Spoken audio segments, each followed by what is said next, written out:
Sebelum nyawa ini berpisah dengan badan, belum ada kata telat. Berguru, cari ahli ma'rifatullah yang bersyariat. Yang mengindahkan syariat dengan kalamnya. Ya. Ada orang soleh secara zahir, tapi kalamnya merendahkan orang, berbohong atas nama Rasul. Kita nggak masuk itu. Kita nggak masuk itu, Pak. Ya. Ini sudah melanggar adab-adab Nabi. Nah, di sini bagian terakhir yang mau saya sampaikan. Masih panjang ya, mau syuruk. Ada kriteria syekh yang ideal. Mau cari guru yang ideal, ini dilengkapi di sini oleh Imam Ibnu Ajibah mensyarah kitab Hikam. Ilmun sahih. Pertama, ilmunya harus sahih. Itu yang tadi saya katakan.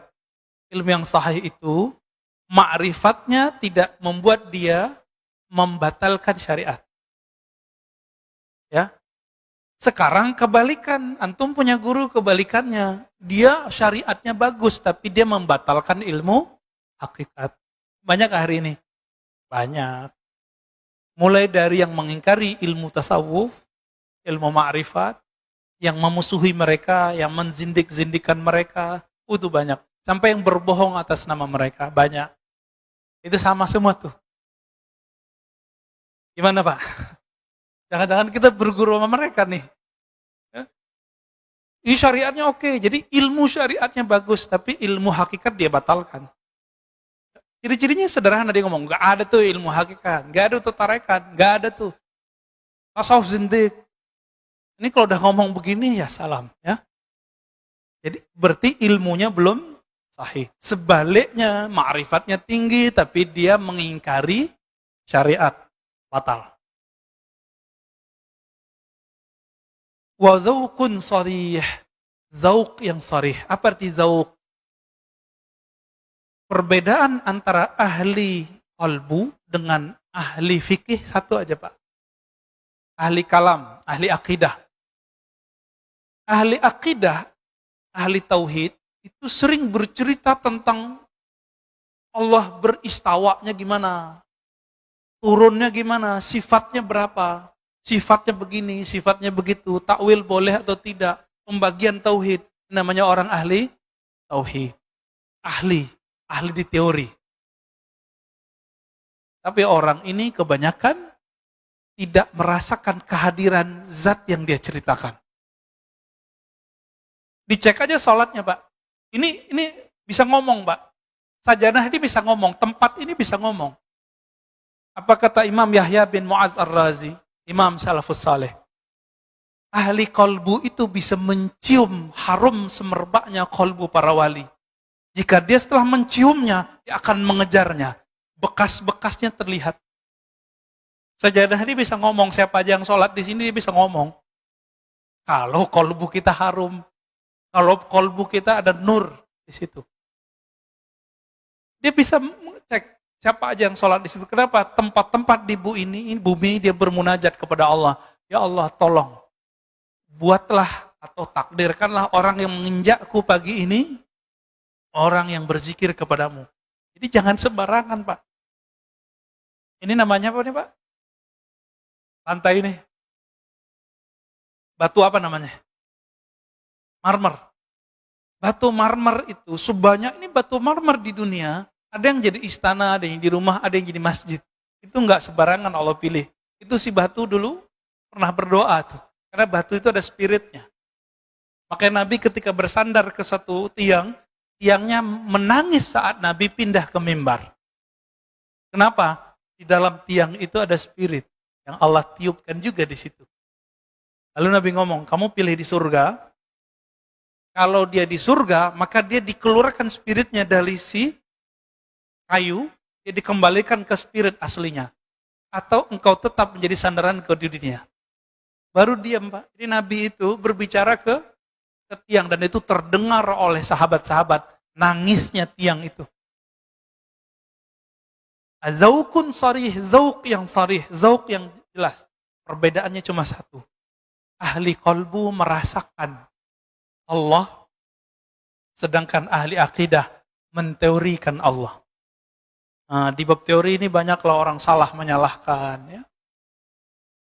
Seorang ustadz mengatakan apa? Akidah Asy'ariyah, orang belajar sifat 20 sesat. Banyak Pak. Alhamdulillah masjid ini beberapa tahun yang lalu sudah berhasil mengkat orang ini tidak ngajar lagi di sini. Tempat berjibaku juga ya. Alhamdulillah. Ya. Itu guru-guru Bapak semua di kampung dulu, kiai-kiai kita di kampung itu dianggap sesat sama dia. Dia minta ngaji di sini, tapi giliran pengajian kita dia nggak mau hadir. Ya kan? Nah, ini problem ini. Ini zauknya nggak sorry. Cerita tentang Allah, tapi nggak merasakan. Ya. Dalam sholatnya dia membayangkan dia mau ngomong apa. Ya. Menyiapkan materi mau diceramah apa. Orang-orang ini zauknya tidak sorry. Zauk yang sorry, lisannya membaca nama Allah, kalbunya merasakan yang punya nama. Disebut dengan zauk yang sorry. Jadi lisannya dibenarkan oleh kalbunya seiring dengan lisannya. Baru disebut zaukun sorry. Jadi enggak sandiwara. Ya. Ya banyak, saya udah ketemu banyak ahli zikir Pak, yang pura-pura nangis depan muridnya juga ada. Ya, sebelum ketemu dia bahasa-bahasain dulu matanya. Kita lihat. Ya semenjak saat itu saya nggak mau lagi ikut kajian dia. Ya. Kita melihat kepalsuan-kepalsuan itu ada. Orang mengira ini kesalahan ahli zikir kalau tidak berguru atau berguru mentok ditinggalin gurunya. Dia kira puncak dari zikir nangis, enggak. Puncak dari zikir adalah ma'rifatul mazkur. Mengenal siapa yang dizikirkan. Itu puncak dari zikir. Bukan nangis. Ya, orang susah juga bisa nangis. Orang kejepit kakinya juga bisa nangis. Ya, orang lagi ada masalah, terus sholat nangis, apakah ma'rifatnya tinggi? Enggak. Jadi standar keimanan seseorang bukan karena dia bisa nangis. Karena nangis itu si iblis waktu menggoda Adam, dia nangis-nangis Pak. Gak nyampaikan ke kita riwayatnya? Iblis itu waktu goda Nabi Adam, dia nangis-nangis Pak. Jadi jangan terperdaya oleh tangisan.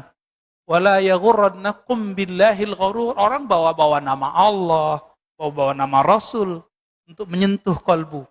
Tapi ternyata itu waswas syaitani. Ciri-cirinya itu dia berbohong atas nama Rasul sallallahu alaihi wasallam. Ya, aslinya gergetan, Mbak. Ya, dengan orang yang berbohong nama Rasul itu. Cuma karena kita sudah dapat ilmu zikir, ilmu ma'rifat dari guru-guru kita, sudah kita nanggapinnya santai aja. Gak tega sebenarnya. Ya.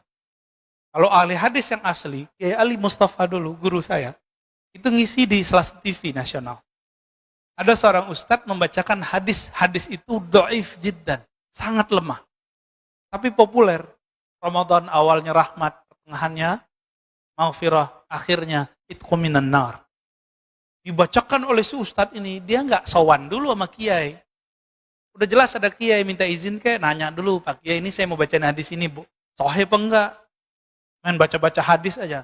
Inilah rahasianya. Kenapa ahli hadis mengatakan Allah yuhadditsa bihadrati man huwa aula. Jangan kamu menyampaikan satu hadis berceramah, memberikan motivasi di depan orang yang lebih utama darimu. Kita tambahkan illa biizni, kecuali dengan izinnya, ridhonya. Bapak kalau lihat 2010 itu orang dibantai oleh Kiai Ali Mustafa Yakub. Ya. Langsung diambil mic ditanya, kamu tahu nggak ini hadis riwayat siapa? Ini sahih apa enggak? Si ustaznya bilang sahih, saya nggak ingat ya. Dia bilang sahih, saya ingat itu. Dibantai habis-habisan. Ini hadis dhaif jiddan. Riwayat Imam Ibnu Huzaimah meragukan kualitas hadisnya. Ente sampaikan ke manusia. Tapi manajernya nggak berani marah sama Kiai Ali hadis. Udah galak duluan soalnya. Baik. Kemudian ada himmah aliyah. Si guru ini nggak boleh dia orangnya mudi. Tahu mudi nggak Pak? Mutan. Si guru ini karakter ketiganya semangatnya tinggi. Langsung sampai kepada Allah. Ciri-ciri orang begini, dia ini hatinya sensitif, tapi dia mengalah dengan hati yang sensitif itu untuk kepentingan jamaah muridnya. Jadi biarlah saya makan hati, yang penting jamaah saya nyampe kepada Allah. Bukan malah ngibulin jamaah. Ya. Dia mau berkorban untuk muridnya, berdoa untuk muridnya, siang malam dia mendoakan muridnya, melebihi dia mendoakan anaknya sendiri. Ini yang disebut himmah aliyah. Udah ketemu belum Pak guru begini? Mendoakan murid tiap hari. Orang tua aja cuma doain anaknya, biar dapat rezeki yang banyak. Mana orang tua berdoa, ya Allah, kumpulkan kami bersama keluarga kami, anak-anak kami di surga. Lapangkan rezekinya, masukkan dia ke surga. Jarang kan yang doa begitu? Rata-rata berizki. Kayaknya hidup rezeki doang. Kalau guru lebih dari itu, guru mendoakan, ya Allah mudahkan hidup murid-muridku. Kumpulkan kami bersama nabimu di surga. Guru Pak. Ini yang disebut himmah aliyah. Himmahnya gak cetek. Ya? Maka guru begini, dia punya akses syafaat.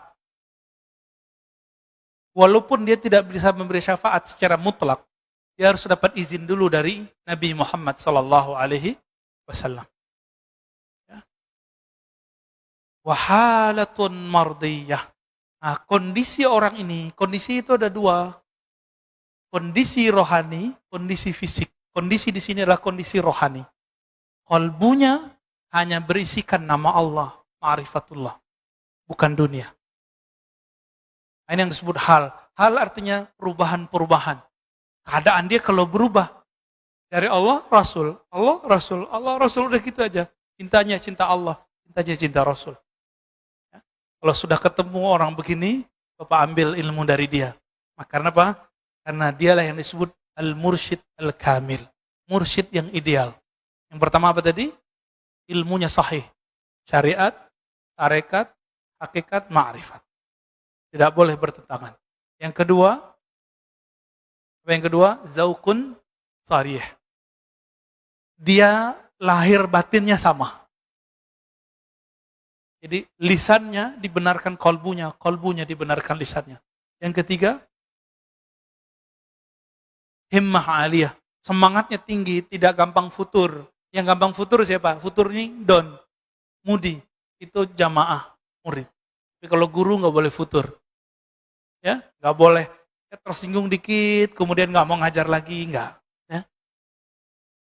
Yang keempat, Pak Mirwan senyum-senyum, kayaknya ada yang kena nih ya. Yang keempat, halnya mardiyah.